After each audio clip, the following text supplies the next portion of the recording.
So I'm walking down aisle 7 in the grocery store trying to figure out what I'm going to cook for dinner. And I pass a woman and I hear her mumble under her breath, "I can't believe I'm standing here staring at these canned goods." And for some reason, I stopped and I said, "Yeah, you're right. It's just so hot outside. It's nice to be in this cool grocery store." And she turned to me and said, "No, that's not it. I just needed to get out of the house.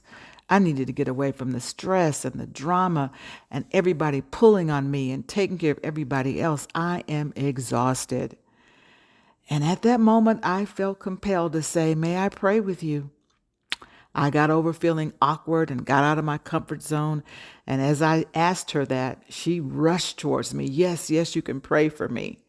And as I talked to her and prayed about she didn't have to be a superwoman, that she's human, that she needs to practice self-care and give her troubles to God because maybe she is overwhelmed taking care of a husband or children or homeschooling.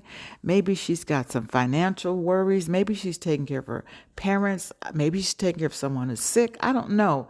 But I knew that she was feeling heavily burdened.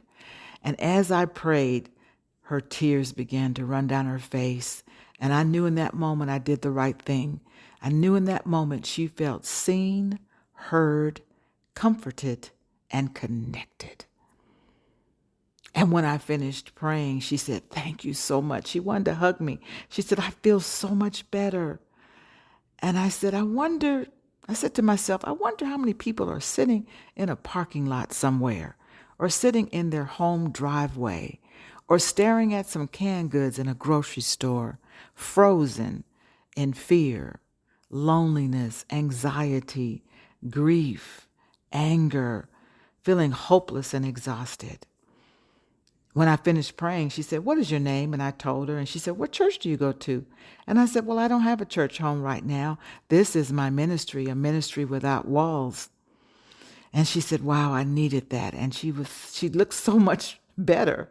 And I just moved on to get the rest of my food for dinner that night, knowing that one word, one prayer, one moment of compassion, one connection, one encounter could make a difference in someone's life.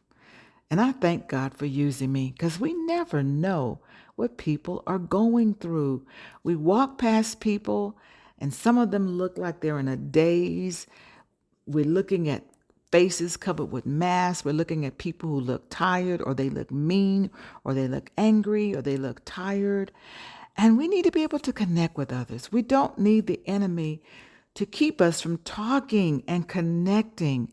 Our mental and emotional health matters. I believe a grocery store, the gym, a restaurant, a phone call can be the church. It could pull someone back from a dark place and back into the light of hope, faith, love, peace, restoration, and knowing again that the Lord is with them. God can use you too, my friend. Thank you for listening.